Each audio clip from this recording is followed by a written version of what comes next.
इस कार्यक्रम के प्रायोजक हैं रोजगार डेवलपर्स।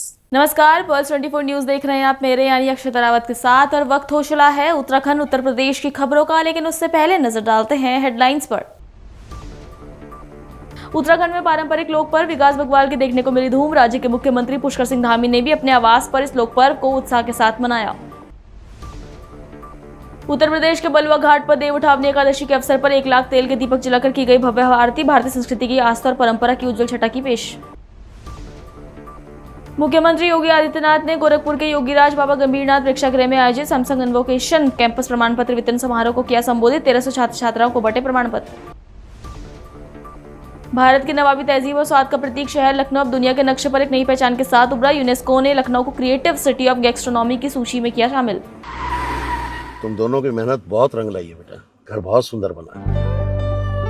ये मेरे पापा का घर। पता है, देख तेरे पापा की नेम प्लेट अपने हाथों से लगाऊंगा। नेम प्लेट तो लग चुकी पापा।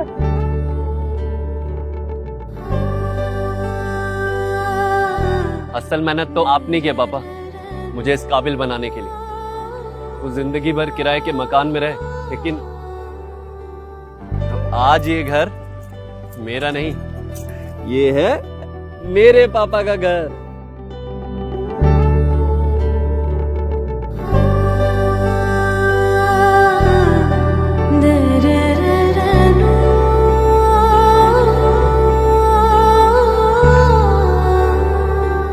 उड़ान सपनों की, आंगन खुशियों का और साथ सकर्णी का।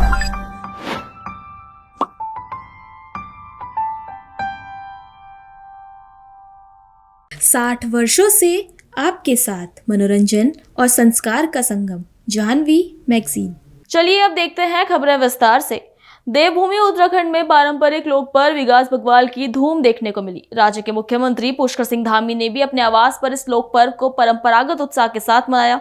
वहीं प्रदेश भर में विकास के अवसर पर ग्रामीण इलाकों से लेकर शहरों तक लोकगीतों और दीपों की रौनक छाई रही। मुख्यमंत्री पुष्कर सिंह धामी ने मुख्यमंत्री शिविर कार्यालय में आयोजित इगास महोत्सव में शिरकत की। इस दौरान उन्होंने पारंपरिक व्यंजनों का आनंद लिया और प्रदेशवासियों को इगास बग्वाल की शुभकामनाएं दी। इगास को उत्तराखंड में भैलो खेलने, दीप जलाने और लोकगीत गाने की परंपरा के साथ मनाया जाता है। वहीं दूसरी ओर उत्तर प्रदेश के बलुआ घाट पर देव उठावनी एकादशी के अवसर पर 1 लाख तेल के दीपक जलाकर भव्य आरती की गई। दोनों ही पर्वों ने भारतीय संस्कृति की आस्था और परंपरा की उज्जवल छटा पेश की। मुख्यमंत्री योगी आदित्यनाथ ने गोरखपुर के योगीराज बाबा गंभीरनाथ प्रेक्षागृह में आयोजित सैमसंग इनोवेशन कैंपस प्रमाण पत्र वितरण समारोह को संबोधित किया। इस मौके पर मुख्यमंत्री की उपस्थिति में दीनदयाल उपाध्याय गोरखपुर विश्वविद्यालय और अन्य प्रौद्योगिकी संस्थानों के करीब 1300 छात्र छात्राओं को प्रमाण पत्र प्रदान किए गए। मुख्यमंत्री ने अपने हाथों से 8 विद्यार्थियों को प्रमाण पत्र देकर सम्मानित किया और उनके उज्जवल भविष्य की कामना की। राष्ट्रीय शिक्षा नीति 2020 को लागू करते हुए प्रधानमंत्री मोदी जी ने देश के युवाओं का आह्वान किया था कि हमारे पास स्किल है, उसको स्किल की आवश्यकता है। और इस दृष्टि से हमारी नेशनल एजुकेशन पॉलिसी 2020 युवाओं के स्किल डेवलपमेंट में इमर्जिंग टेक्नोलॉजी उनके जीवन में क्या परिवर्तन ला सकती है, इसमें एक बड़ी भूमिका का निर्वहन कर सकती है। और मुझे प्रसन्नता है कि अपने CSR फंड के सहयोग से सैमसंग ने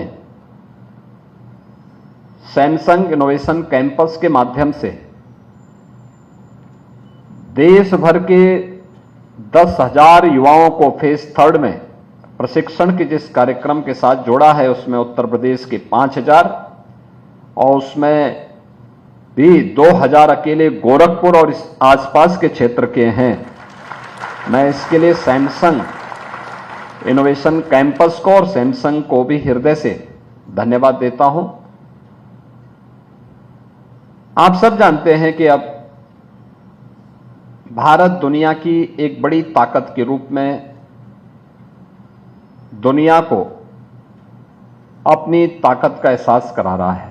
मुख्यमंत्री ने अपने संबोधन में कहा कि 2014 से पहले का भारत पहचान के संकट से गुजर रहा था, लेकिन प्रधानमंत्री नरेंद्र मोदी के नेतृत्व में पिछले 11 वर्षों से भारत ने वैश्विक मंच पर एक अपनी सशक्त पहचान बनाई है। देश आज विकास, पारदर्शिता और जनहित के कार्यक्रमों के जरिए नई ऊंचाइयों की ओर अग्रसर है। आज केंद्र और राज्य की सरकार स्वयं का स्टार्टअप स्थापित करने के लिए बहुत सारा सहयोग कर रही है। हमने उत्तर प्रदेश के अंदर 1000 करोड़ रुपए का फंड ऑफ फंड बनाया है, जो लड़के, जो युवा इस दिशा में कार्य करना चाहते हैं, उनका सपोर्ट करने के लिए, उनका सहयोग करने के लिए।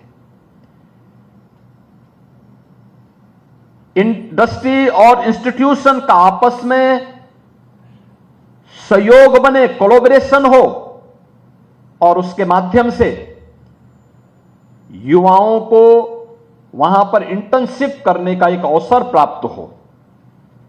क्योंकि अक्सर होता है, आप अपनी इंस्टीट्यूशन में, अपनी यूनिवर्सिटी में जो कुछ भी देखते हैं, जो कुछ भी पढ़ते हैं, वो आपका एक प्रकार का थ्योरेटिकल नॉलेज होता था। लेकिन आपने इस इनोवेशन कैंपस में आपने देखा होगा, यहां पे आपको प्रैक्टिकली एआई के बारे में, इंटरनेट ऑफ थिंग्स के बारे में, बिग डाटा के बारे में, उसका प्रयोग करते हुए आप देखे गए होंगे। उसका प्रैक्टिकल स्वरूप आपने, उसका व्यावहारिक स्वरूप आपने यहां पे देखा है। यह जो व्यावहारिक स्वरूप है, यही आपके जीवन में उपयोगी होने वाला है। क्योंकि थ्योरी पढ़ते पढ़ते व्यक्ति की समझ में कम आता है, लेकिन जब उसी का व्यावहारिक स्वरूप वो देखता है तो बहुत आसानी के साथ उसको आप आगे बढ़ा सकते हैं, बहुत आसानी से आप उसको बढ़ा सकते हैं। और इसी को ध्यान में रख करके कि इमर्जिंग टेक्नोलॉजी के साथ हमारा जुड़ाव हो, हमारा युवा जुड़े, ये भारत के लिए और उत्तर प्रदेश के लिए तो ये गौरव की बात होनी चाहिए कि जब दुनिया के अंदर बुजुर्गों की संख्या बढ़ती जा रही है, तब भारत दुनिया के अंदर सबसे युवा राष्ट्र है और भारत के अंदर उत्तर प्रदेश सबसे युवा राज्य है, सबसे युवा राज्य है। यानी हमारी जो कुल आबादी है, उस आबादी में 56 से 60% आबादी ऐसी है जो वर्किंग फोर्स है, युवाओं की है, कार्य करने की सामर्थ्य रखती है। अगर वह इस प्रकार के प्रशिक्षण के साथ जुड़ करके अपने आप को तैयार करती है, तो यह भी अर्थव्यवस्था को भी और प्रत्येक नागरिक के स्वावलंबन को भी आगे बढ़ाने में मदद करती है। मुख्यमंत्री योगी ने बताया कि उत्तर प्रदेश सरकार युवाओं को आत्मनिर्भर बनाने के लिए 1000 करोड़ रुपए का फंड तैयार कर चुकी है। उन्होंने बताया कि दुनिया की सबसे बड़ी इलेक्ट्रॉनिक मैन्युफैक्चरिंग कंपनी सैमसंग ने यूपी को अपना निर्माण का ब्रांड एम्बेसडर चुना है।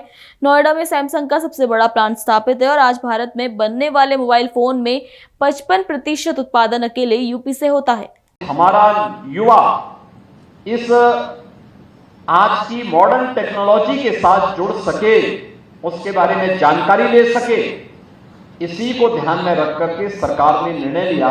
स्वामी विवेकानंद सशक्तिकरण स्कीम के अंतर्गत 2 करोड़ युवाओं को हम टैबलेट और स्मार्टफोन उपलब्ध करवाने के बड़े कार्यक्रम को आगे बढ़ाएंगे। सैमसंग भारत की ही नहीं बल्कि दुनिया की इलेक्ट्रॉनिक्स के बड़ी कंपनियों में से एक है और उत्तर प्रदेश के अंदर तो सैमसंग का जो निवेश है वह उत्तर प्रदेश का एक ब्रांड एम्बेसडर के रूप में भी सैमसंग दुनिया के अंदर काम करता है। स्वाभाविक रूप से सैमसंग का जो कार्य है वह टेक्नोलॉजी कैसे उपयोगी बन सकती है और कैसे हम टेक्नोलॉजी को समय से आगे बढ़ाएंगे, कैसे वह हमारे जीवन में परिवर्तन का कारक बन सकती है और कैसे हम अपने व्यवसाय को भी और तीव्र गति से आगे बढ़ा सकते हैं, इसमें एक निर्णायक भूमिका का निर्वहन करती है। और उत्तर प्रदेश में आप जैसे युवाओं के लिए अवसर इसलिए भी है, याद रखना, भारत दुनिया के अंदर सबसे अधिक मोबाइल फोन और इंटरनेट की सुविधा प्राप्त करने वाला देश है। सबसे अधिक लोग भारत के अंदर इसका उपयोग कर रहे हैं और भारत के अंदर कुल मोबाइल मैन्युफैक्चरिंग के 55% मोबाइल अकेले उत्तर प्रदेश में बन रहे हैं। उत्तर प्रदेश के अंदर इलेक्ट्रॉनिक आइटम भारत के अंदर जितने भी बन रहे हैं उनमें 60% अकेले उत्तर प्रदेश में बन रहे हैं। और इसलिए आप जैसे युवाओं के लिए इस फील्ड में बहुत सारे अवसर हैं। हाँ, हम इस दिशा में कैसे अपने आप को तैयार कर सकें और ये डे टू डे के कार्यों को भी कैसे टेक्नोलॉजी के माध्यम से और भी आसान बना सकें, इस दिशा में और भी इनोवेशन की आवश्यकता है। याद करना, दुनिया के अंदर महाशक्ति वही बना है जहां के युवा इनोवेशन पर और रिसर्च एंड डेवलपमेंट के कार्यक्रम के साथ अपने आप को जोड़े हुए हैं। जितना अधिक रिसर्च एंड डेवलपमेंट होगा, बढ़ेगा, आगे चलेगा, उतने अच्छे परिणाम और उतनी बड़ी ताकत के रूप में वह देश और समाज आगे बढ़ेगा। हमें आज के इस अवसर पर इस प्रकार के अभियान को और तीव्र गति से आगे बढ़ाने की आवश्यकता है।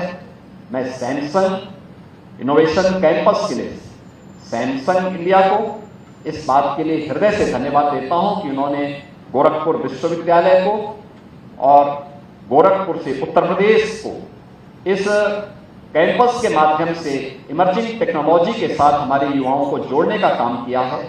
अच्छा होगा, हमें देखना चाहिए कि पीएम इंटर्नशिप और सीएम इंटर्नशिप की स्कीम के साथ इन युवाओं को जोड़ने की कार्रवाई, और दूसरा, इन युवाओं के लिए कैंपस सिलेक्शन के माध्यम से इन्हें आगे अच्छा पैकेज प्राप्त हो सके जिससे लोग अपने बेहतर भविष्य की दिशा में आगे बढ़ सकें या स्टार्टअप की संस्कृति को और प्रभावी बनाने के लिए प्रधानमंत्री मोदी जी के विजन को प्रभावी ढंग से आगे बढ़ाने में ये युवा किस प्रकार से अपना योगदान दे सकते हैं, इस दिशा में हमारा प्रयास होना चाहिए।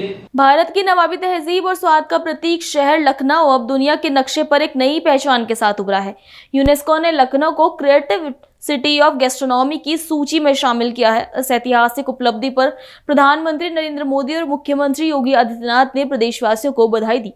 इस अवसर पर मुख्यमंत्री योगी आदित्यनाथ ने ट्वीट कर कहा कि प्रधानमंत्री नरेंद्र मोदी के मार्गदर्शन में भारत की परंपरा, संस्कृति और मूल्यों को वैश्विक मंच पर नई पहचान मिल रही है। इस ऐतिहासिक उपलब्धि पर प्रदेशवासियों को हार्दिक बधाई।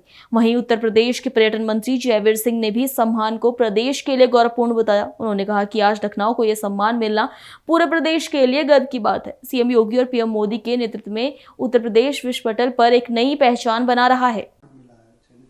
देखिए, पहले तो उत्तर प्रदेश के समस्त नागरिकों को बहुत बहुत बधाई कि उन लोगों को आज अवसर मिल रहा, आदरणीय मोदी जी के, योगी जी और मोदी जी के नेतृत्व में जिस तरीके से उत्तर प्रदेश एक नई नई पहचान विश्व पटल पर स्थापित करने का काम कर रहा है, उसके लिए बहुत बहुत समस्त प्रदेशवासियों को बधाइयाँ, शुभकामनाएं। आज उत्तर प्रदेश की राजधानी लखनऊ को यूनेस्को के द्वारा क्रिएटिव सिटी ऑफ गैस्ट्रोनॉमी घोषित करने का काम किया गया है। ये उस सिटी को घोषित करते हैं जहाँ खान पान की परंपरा, सांस्कृतिक विविधताएं और नवाचार को लेकर के विश्व को प्रेरित करने की जो स्थान, जो डेस्टिनेशन अपनी हैसियत रखता है, उसको बहुत सुविचारित तरीके से इस विश्व स्तरीय संस्था के द्वारा चयन करने का काम होता है। इसमें लखनऊ को चयन करने का काम हुआ है।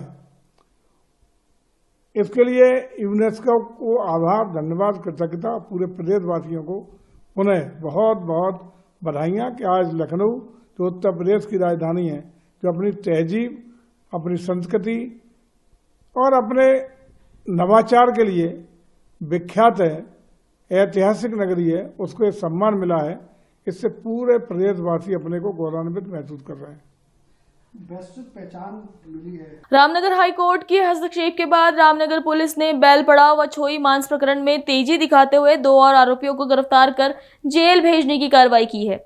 आपको बताते चले कि बीते 23 अक्टूबर को बेलपड़ाव और छोई क्षेत्र में बरेली फैक्ट्री से मांस ला रहे 2 पिकअप वाहन पर गौमांस के शक के आधार पर हिंदूवादी युवाओं ने ड्राइवर के साथ मारपीट और वाहन में तोड़फोड़ और पुलिस से अभद्रता व्यवहार के मामले में कार्रवाई तेज करते हुए घटना में शामिल 2 और आरोपियों को गिरफ्तार कर भारतीय न्याय संहिता यानी BNS के तहत न्यायालय में पेश किया गया। पुलिस का कहना है कि प्रकरण से जुड़े अन्य बिंदुओं को भी जांच की जा रही है और आवश्यक विधिक कार्रवाई आगे भी की जाएगी। रामनगर में नाबालिग से दुष्कर्म और उसके अश्लील वीडियो बनाने का मामला सामने आया था। पुलिस की जांच के बाद अब इस मामले में 3 आरोपियों को गिरफ्तार कर लिया गया है, जबकि एक आरोपी पहले से ही अन्य मामले में जेल में बंद है। मामले में जानकारी देते हुए कोतवाल सुशील कुमार ने बताया कि ग्रामीण क्षेत्र के किशोरी के साथ 4 युवकों फरमान, जिशान, शोएब और फरदीन ने दुष्कर्म किया और उसकी अश्लील वीडियो भी बनाई। पीड़िता की मां की शिकायत पर पुलिस ने 4 के खिलाफ संबंधित धाराओं में मुकदमा दर्ज किया।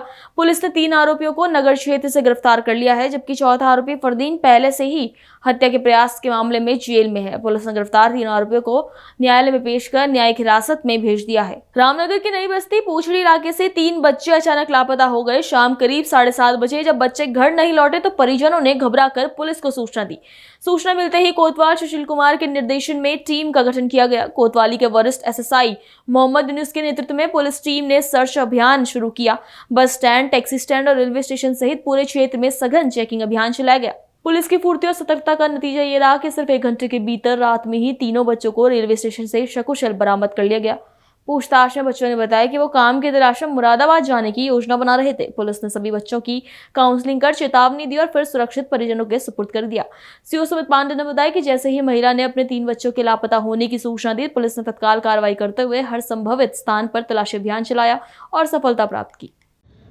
देखिए, कल दिनांक 31 अक्टूबर को एक मामला संज्ञान में आया था, जिसमें एक महिला द्वारा कंप्लेंट की गई थी कि 3 बच्चे, जिसमें उसके 2 नाबालिग बच्चे और एक अन्य बच्चा कहीं लगभग शाम के 7:30 बजे कहीं से 7:30 बजे घर नहीं आए हैं। उसके बाद उन्होंने जो सूचना पुलिस को दी, तो पुलिस के द्वारा त्वरित कार्रवाई करते हुए पूरे शहर के जो CCTV कैमरे हो गए, रोडवे स्टेशन, बस स्टैंड हो गए और अन्य जगह टैक्सी स्टैंड हो गए, वहाँ पे बच्चे की तलाश शुरू की और 1 घंटे के अंदर बच्चे को सकुशल रेलवे स्टेशन से बरामद किया गया।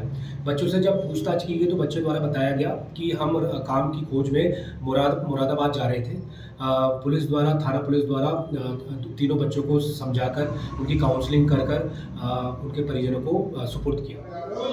उत्तराखंड की पहाड़ी संस्कृति और परंपराओं का प्रतीक इगास पर्व इस वर्ष मसूरी में धूमधाम से मनाया गया। भाजपा मसूरी मंडल और Mussoorie traders and welfare association के संयुक्त तत्वाधान में सिल्वरटन पार्किंग में आयोजित भव्य कार्यक्रम में स्थानीय लोग, पर्यटक और सामाजिक संगठन बड़ी संख्या में उपस्थित रहे। इगास पर्व उत्तराखंड का एक प्राचीन सांस्कृतिक पर्व है। कहा जाता है ये पर्व माधो सिंह भंडारी से जुड़ा हुआ है। जब वो तिब्बत विजय के लिए गए थे और लौटे तो पूरे उत्तराखंड में खुशी का माहौल फैल गया। इगास पर्व को और व्यापक बनाने में मुख्यमंत्री पुष्कर सिंह धामी और सांसद अनिल बलूनी की भूमिका को विशेष रूप से सराहा गया।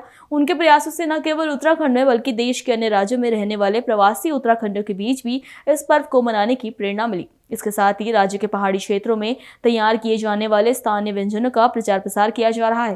कार्यक्रम की शुरुआत पारंपरिक ढोल दमों और रणसिंह के गूंज से हुई। बैलों के साथ खेली जाने वाली रस्म ने दर्शकों को मंत्रमुग्ध कर दिया। ये इगास पर्व जो है उत्तराखंड का पारंपरिक पर्व है। ये वो पर्व है जो हमें उत्तराखंड की माटी से जोड़ता है, उत्तराखंड की पारंपरिक कथाओं से, गाथाओं से, गीतों से, दर्द से जोड़ता है और खुशियों से जोड़ता है। इसमें कई परंपराएं जुड़ी हुई हैं, कई कथाएं जुड़ी हुई। मुख्य कथा, जब वीरभद्र माधो सिंह भंडारी जी तिब्बत पे फतह करके 11 दिन बाद लौटे थे, दिवाली की 11 दिन बाद, तो उत्तराखंड में गढ़वाल में पूर्ण रूप से खुशियों की लहर थी। दिए जलाए गए, बेलू खेला गया, खुशियाँ मनाई गई और वीरभद्र माधो सिंह का स्वागत करते हुए दिवाली मनाई गई। बूढ़ी दिवाली से कहते हैं। ये पर्व हमें पारंपरिक पर्व से भी जोड़ता है, इस नाते कि हमें याद दिलाता है कि किस प्रकार उस समय उत्तराखंड में जब दूरसंचार नहीं था, बिजली नहीं थी, पानी नहीं था, तभी भी सभी नागरिकों ने, लोगों ने किस प्रकार से खुशी जाहिर करी होगी। और आज आवश्यक है, जब हमारा उत्तराखंड प्रदेश विकास की प्रथम पटल पर है, विकास की ओर है, तो देश में प्रत्येक स्थान पर जहाँ जहाँ हमारे उत्तराखंड के निवासी हैं, जहाँ जहाँ उत्तराखंड के लोग निवास करते हैं, चाहे वो प्रवासी हो, चाहे वो देश के किसी कोने में हो, चाहे वो विदेश में हो, उन्हें पर्व मनाना चाहिए, जिससे आने वाली जो हमारी पूर्ण रूप से जो हमारी युवा शक्ति है, हमारी नई पीढ़ी है, युवा पीढ़ी है, हमारी मातृ शक्ति है, वो इस पर्व की महत्ता को समझते हुए इस पर्व को आगे बढ़ाएं। हम अपनी संस्कृति से जुड़े बच्चों को आदर सत्कार सिखाएं, वो प्यार प्रेम सिखाएं, जिसके लिए उत्तराखंड जाना जाता है। उत्तराखंड पूर्ण रूप से जिस प्रकार से सांस्कृतिक गतिविधियों से पूर्ण रूप से परिपक्व है, तो ये देश विदेश के पर्यटकों को यहाँ पे आकर्षित करे और हमारे पर्व हमेशा हमें आगे बढ़ाते रहे। मैं सबसे पहले तो सबको इगास बकवाल की बूढ़ी दिवाली की बहुत बधाई दूंगी और विशेष मैं आभार व्यक्त करूंगी, बधाई दूंगी हमारे भाजपा मसूरी मंडल को, हमारे मंडल अध्यक्ष अजय अग्रवाल जी को और पूरे मसूरी मंडल के कार्यकर्ताओं की उन्होंने इतने भव्य रूप से इगास बकवाल बनाई। और आज आप देखेंगे कि यहाँ पर केवल स्थानीय लोग नहीं, केवल प्रवासी नहीं, जो पर्यटक भी मॉल रोड पे चल रहे हैं, उनके मन में भी एक सवाल उठ रहा है कि आज कौन सी दिवाली है। तो एक चर्चा का विषय भी बन रहा है और हमारी संस्कृति जो है उसके बारे में दूसरे प्रदेशों में भी एक चर्चा होगी। तो इस तरीके के जो प्रयास हैं, आज मुख्यमंत्री जी ने खुद अपने घर पे इतना बड़ा कार्यक्रम आयोजित किया है, हर जिले में हर ब्लॉक में ऐसे कार्यक्रम हो रहे हैं, तो ये बहुत सुखद संकेत है। और मैं आशा करती हूँ कि चाहे वो हमारे संगठन के जरिए हो, चाहे सरकार के जरिए हो, हम हमेशा इसी तरह अपनी लोक संस्कृति को आगे बढ़ाने का काम करेंगे। कि बलूनी जी ने भी दिल्ली में बहुत बड़ा आयोजन इगास पर्व पर किया, जिसमें HM हमारे अमित शाह जी भी रहे। धामी जी के आवास पर आज बहुत बड़ा कार्यक्रम है, जिसमें उन्होंने प्रदेश के सभी नागरिकों को एक आमंत्रण दिया कि आप मेरे साथ आके इगास मनाइए। तो ये जब हमारे बड़े बड़े नेता, जिनको हम एक आइडल के रूप में देखते हैं, जब वो हमारी लोक संस्कृति को बढ़ावा देते हैं, तो हर जगह आपको ऐसे प्रयास होते हुए दिखते हैं। और आने वाली पीढ़ी, मुझे लगता है, इस त्यौहार को पहले से भी बड़ा रूप देने के लिए तैयार हो रही है, ऐसा मुझे पूरा विश्वास है। देखा जा रहा है इंडिया में नहीं, विदेशों में भी जो उत्तराखंड के लोग हैं वो इगास के पर्व को मना रहे हैं। भैया, पहले हम लोग हमेशा कहते थे कि छठ पर्व उत्तराखंड में मनाया जाता है, गणेश चतुर्थी मनाई जाती है, लेकिन हमारे पर्व बाहर नहीं मनाए जाते। मेरा मानना है कि आज जो प्रयास हम देख रहे हैं, छोटे छोटे स्तर पर जो ये प्रयास शुरू हुआ था, आज बड़ा रूप ले चुका है। आज दिल्ली, मुंबई, बेंगलोर, जहाँ भी हमारे प्रवासी उत्तराखंडी रहते हैं, वो इस पर्व को मना रहे हैं। और दूर नहीं वो दिन जब जिस तरीके से छठ पूजा हम सुनते हैं ना हर जगह मनाई जाती है, इगास पर भी उसी तरह मनाया जाएगा। अभी के लिए इतना ही। देश दुनिया की तमाम बड़ी खबरों के लिए बने रहिए अपॉर्चुनिटी न्यूज के साथ। नमस्कार। इस कार्यक्रम के प्रायोजक थे रोजगार डेवलपर्स। तुम दोनों की मेहनत बहुत रंग लाई है बेटा, घर बहुत सुंदर बना है। ये मेरे पापा का घर। पता है, देख तेरे पापा की नेम प्लेट अपने हाथों से लगाऊंगा। नेम प्लेट तो लग चुकी पापा।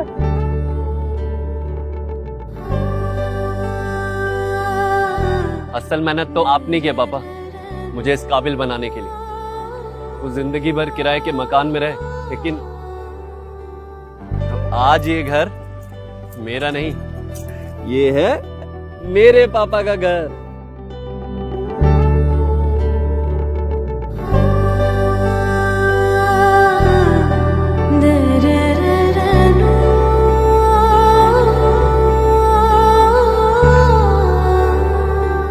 उड़ान सपनों की, आंगन खुशियों का और साथ सकर्णी का।